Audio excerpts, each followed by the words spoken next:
Part 7. Fluida pada sistem biologi. Pengertian fluida. Fluida merupakan salah satu aspek yang penting dalam kehidupan sehari-hari. Fluida dibagi menjadi dua bagian, yaitu fluida statis dan fluida dinamis. Konsep tekanan sama dengan penyebaran gaya pada luas suatu permukaan benda. Apabila gaya yang diberikan pada suatu benda semakin besar, maka tekanan yang dihasilkan juga bertambah besar, antara gaya dengan tekanan berbanding lurus. Fluida adalah suatu zat yang dapat mengalir. Istilah fluida mencakup zat cair dan gas karena zat cair seperti air atau zat gas seperti udara dapat mengalir. Fluida didefinisikan sebagai zat yang akan bergerak dan mengalami perubahan secara kontinu jika dikenai dengan tegangan geser atau surge stress. Subtopik selanjutnya,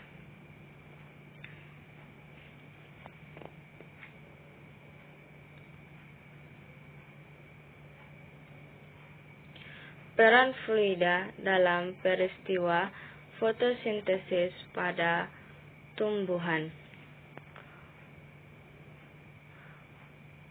Fluida adalah zat alir yang dapat mengalir, yang dapat berupa gas ataupun zat cair. Air termasuk dalam fluida. Air adalah medium biologis di bumi. Air adalah penyusun pokok dari sel tumbuhan, baik di vakuola maupun di dinding sel. Hampir setiap proses pada tumbuhan dipengaruhi oleh suplai air. Transportasi tumbuhan merupakan suatu mekanisme proses pengambilan dan pengeluaran zat-zat ke seluruh bagian tubuh tumbuhan. Pada tumbuhan, tempat terjadi transportasi dibagi menjadi dua, yaitu pada tumbuhan tingkat rendah, penyerapan air dan zat hara terlarut dalam dilakukan melalui seluruh bagian tubuh, sedangkan pada tumbuhan tingkat tinggi, proses pengangkutan dilakukan oleh pembuluh pengangkut yang terdiri dari xilem dan floem. Mekanisme proses transportasi ini dapat berlangsung karena adanya proses imbibisi, difusi, osmosis, dan transport aktif. Proses fotosintesis adalah penyusunan senyawa yang kompleks pada bagian tumbuhan yang mengandung klorofil dan menggunakan bantuan cahaya matahari. Tumbuhan menggunakan karbon dioksida dan air untuk menghasilkan gula dan oksigen yang dibutuhkan sebagai makanannya. Subtopik selanjutnya,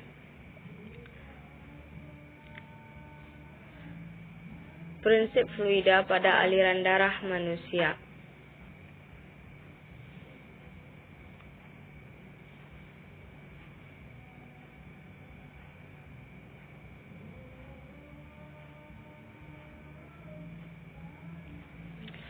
Fluida adalah faktor dominan yang terakumulasi dalam tubuh manusia sebagai makhluk hidup.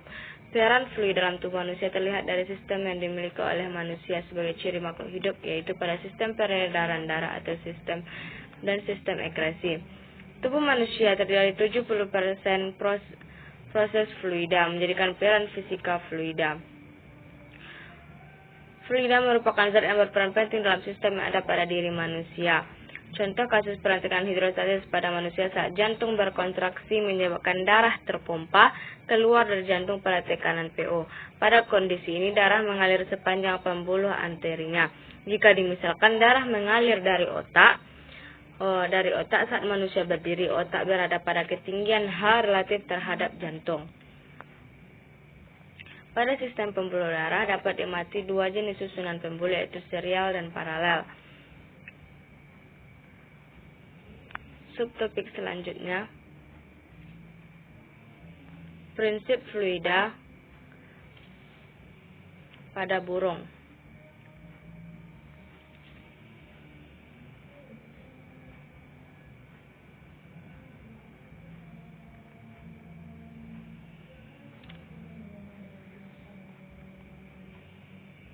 Dari persamaan yang berlaku untuk kasus fluida dinamis tersebut ketika mendapatkan prinsip-prinsip penting. Semakin tinggi kecepatan aliran fluida, tekanannya akan semakin rendah. Sebaliknya, semakin rendah kecepatan aliran fluida, tekanannya akan semakin tinggi. Bentuk sayap burung didesain sedemikian rupa oleh Sang Pencipta agar bisa mengambil keuntungan dari prinsip di atas. Bentuknya yang aerodinamis memungkinkan aliran fluida, dalam hal ini udara atau angin, di bagian atas lebih tinggi daripada aliran fluida di bagian bawah. Hasilnya, tekanan udara di bagian bawah sayap akan lebih besar dibanding tekanan udara di bagian atas sayap. Burung pun akan terangkat ke atas karenanya, karena itu burung bisa terbang.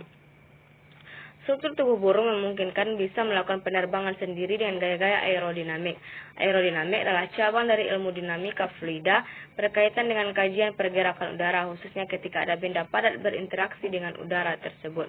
Konsep fisika terhadap penjelasan Al-Quran Surah An-Nahl ayat 79 tentang gaya aerodinamik dalam teknik penerbangan melalui studi analitis terhadap literatur yang ada.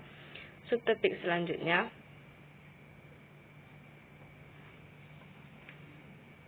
prinsip fluida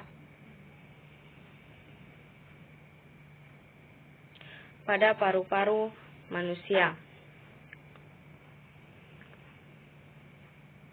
Paru-paru adalah organ yang bertugas untuk mengolah udara yang masuk dan memisahkan oksigen dengan karbon dioksida. Dalam tubuh manusia terdapat beragam jenis fluida, baik berupa cairan maupun gas. Bernapas adalah salah satu ciri dari makhluk hidup, apalagi manusia. Bernapas adalah proses masuknya udara ke dalam tubuh dan keluar manusia. Perjalanan masuk fluida dari lingkungan ke tubuh manusia melalui saluran yang berbentuk pipa atau selang, dan tempat masuk fluida ini secara fisika, maka besaran dalam fisika berlaku pada peristiwa ini. Paru-paru kiri terdiri atas dua lobus jantung berada dalam alur taki jantung yang terletak di lobus bawah. Paru-paru kanan memiliki 3 lobus, itu sebabnya paru-paru kanan punya ukuran dan berat yang lebih besar dibandingkan dengan paru-paru bagian kiri. Subtopik selanjutnya, kontinuitas pada ikan sumpit atau pemanah.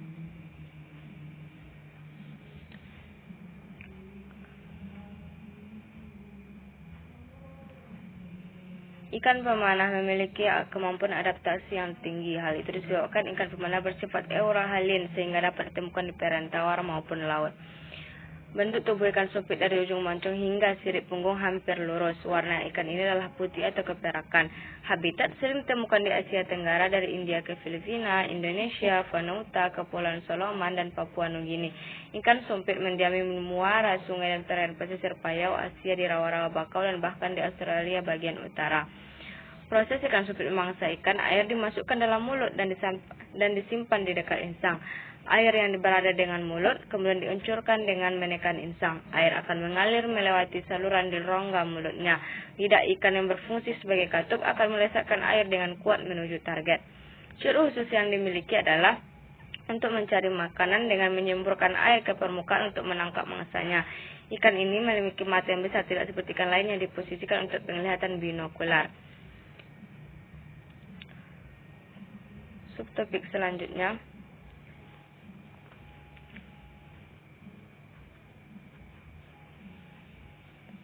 konsep-konsep fisika pada proses naiknya air dari akar sampai ke daun.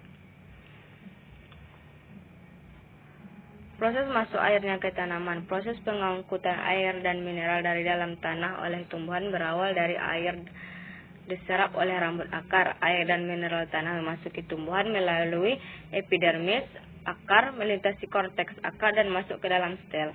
Dari stel air dan mineral melalui silem, air tiba di daun pada dahan tinggi. Air yang diserap oleh akar harus sampai ke dahan tinggi yang terkadang tinggi dahan mencapai lebih dari 10 meter. Mekanisme pengangkutan air dari akar menuju daun terjadi melalui 2 cara, yaitu ekstravaskuler di luar berkas pengangkut dan intravaskuler dalam berkas pengangkutan. Mekanisme pengangkutan air dari akar menuju daun dapat melalui pembuluh angkut atau intravaskuler, yaitu silem. Air dapat sampai ke daun karena daya tekan akar, kapilaritas batang, dan daya isap daun. Subtopik selanjutnya, kerja pernapasan pada paru-paru.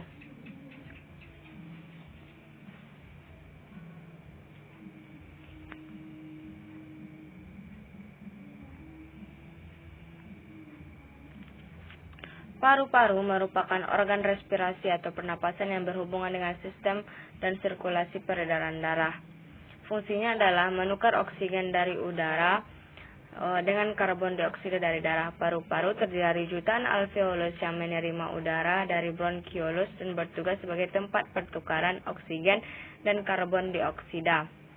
Sistem pernapasan merupakan hal penting pada manusia. Paru-paru merupakan bagian dari sistem pernapasan. Fungsi paru-paru sebagai tempat pertukaran oksigen dalam darah. Subtopik selanjutnya,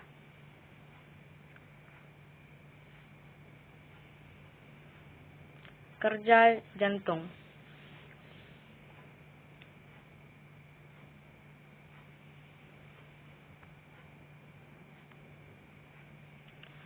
Jantung adalah organ yang sangat penting dalam tubuh kita. Jantung bekerja melalui mekanisme secara berulang dan berlangsung terus-menerus yang juga disebut sebagai sebuah siklus jantung, sehingga secara visual terlihat atau disebut sebagai denyut jantung. Cara kerja jantung mengalirkan darah. Atrium kanan menerima darah yang kekurangan oksigen dari tubuh dan memompanya menuju ventrikel kanan melalui katup tricuspid. Kemudian ventrikel kanan yang menerima darah kurang oksigen memompa darah menuju ke paru-paru melalui katup pulmonal. Jantung berfungsi untuk memompa dan mengedarkan darah yang mengandung oksigen dan nutrisi ke semua sel, jaringan, dan organ tubuh. Cara kerja jantung, serambi kanan menerima darah dengan kadar oksigen rendah dari seluruh tubuh melalui vena cava, kemudian memompanya ke bilik kanan. Darah dari bilik kanan dipompa keluar jantung menuju ke paru-paru untuk pertukaran karbon dioksida dengan oksigen. Darah yang sudah kaya akan oksigen dipompa masuk ke serambi kiri melalui vena pulmonalis dan selanjutnya dipompa ke bilik kiri. Bilik kiri kemudian memompa darah yang kaya oksigen ke seluruh tubuh melalui aorta. Subtopik selanjutnya,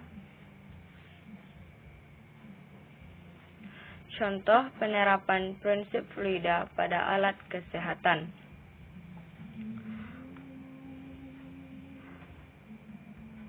Hukum-hukum fisika dalam fluida sering dimanfaatkan untuk kesejahteraan manusia dalam penerapan hidrodinamika pada pelayanan kesehatan.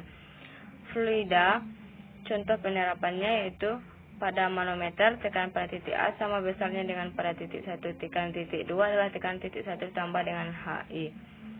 Yang kedua, tensimeter, prinsip kerja pengukur tekanan darah sama dengan YouTube manometer. Manometer adalah alat pengukur tekanan yang menggunakan tinggi kolom atau tabung yang berisi liquid statik untuk menentukan tekanan. Manset dipasang mengikat mengelilingi lengan, kemudian ditekan dengan tekanan di atas tekanan arteri lengan dan kemudian secara perlahan tekanannya diturunkan. Part selanjutnya.